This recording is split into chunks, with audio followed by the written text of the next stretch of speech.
네, 더불어민주당 대변인 안귀령입니다. 오전 서면 브리핑 방송용 싱크 진행하겠습니다. 촘촘한 체포 구금 계획.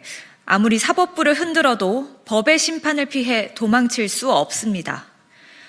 내란 속의 윤석열은 경고용, 대국민 호소용이었다고 변명하지만 국회의원 체포를 위해 사전에 촘촘한 체포 구금 계획을 세웠음이 확인됐습니다. 계엄 한 달여 전 작성된 여인형 전 방첩사령관의 메모에는 최우선 검거 대상과 그 위치 파악 방법까지 꼼꼼히 적혀 있었습니다. 방첩사뿐 아니라 경찰과 국방부 조사본부까지 총동원해 체포에 나설 계획이었다니 생각만 해도 치가 떨립니다. 심지어 윤석열과 김용현이 지난해 8월 초부터 이재명 대표, 한동훈 전 대표 등의 비상대권을 써서 조치해야 한다고 언급한 것으로 드러났습니다. 이렇게 철저히 내란을 준비해 실천에 옮겨놓고는 경고용이니 대국민 호소용이니 변명하다니 정말 얼굴에 철판을 둘렀습니다. 내란 속의 윤석열과 극우 세력이 아무리 헌법재판소를 흔들어도 이렇게 진실은 드러납니다. 법의 심판 역시 피할 수는 없습니다. 헌재는 흔들림 없이 법에 따라 내란 수계를 파면으로 엄정히 다스려 주십시오. 그것이 내란과 극우 세력의 폭동으로 흔들리는 헌정 질서를 바로 세울 길입니다. 네, 다음 브리핑입니다. 헌재를 때려 부수자고 외치는 국민의힘. 내란 수계를 지키려고 반국가 세력을 자처합니까? 국민의힘이 내란 동조를 넘어 내란 선동에 앞장서고 있습니다. 이제 극우 정당으로의 변신이 아니라 반국가 세력으로의 변신을 걱정해야 할 판입니다. 헌법기관인 헌법재판소를 때려 부수자고 외친 서천호 의원과 이를 옹호하는 국민의힘은 히틀러의 광기에 취한 나치당을 떠올리게 합니다. 심지어 어제는 서울중앙지법에 몰려가 판사 실명을 언급하며 구속 취소를 외치는 떼법의 광란을 연출했습니다.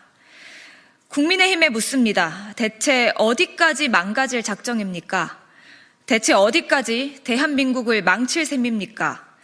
국민의힘은 헌정질서를 뒤흔든 내란 수계를 배출한 것으로 모자랍니까? 반국가 세력으로 전락한 국민의힘의 민낯은 추악합니다.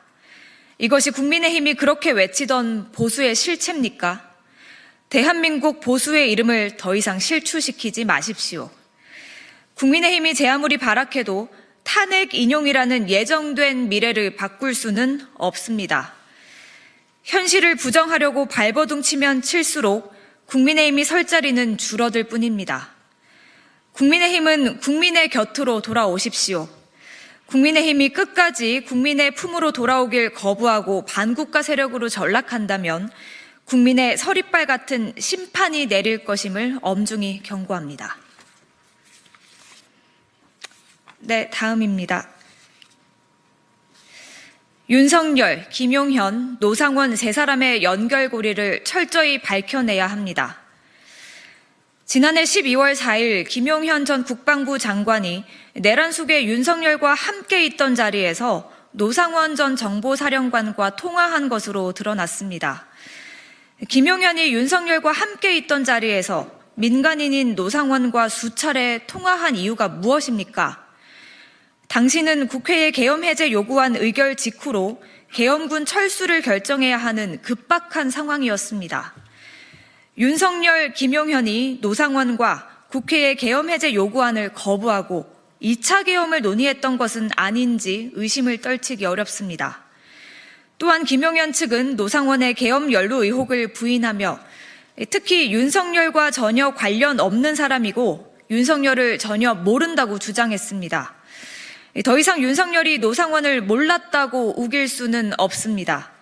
계엄군을 철수해야 하는 급박한 상황에서 대통령이 지켜보는 가운데 김용현이 노상원과 수차례 통화했다는 것을 다르게 해석할 수는 없습니다. 윤석열이 노상원을 계엄 비선으로 이용해 내란을 기획 및 실행했고 2차 계엄의 가능성을 따졌다고 볼 수밖에 없습니다. 윤석열, 김용현, 노상원 세 사람의 연결고리를 철저히 밝혀내야 합니다. 검찰은 다시는 누구도 내란을 꿈꾸지 못하도록 내란 세력의 전모를 철저히 규명해 단죄해야 할 것입니다. 네, 이상입니다.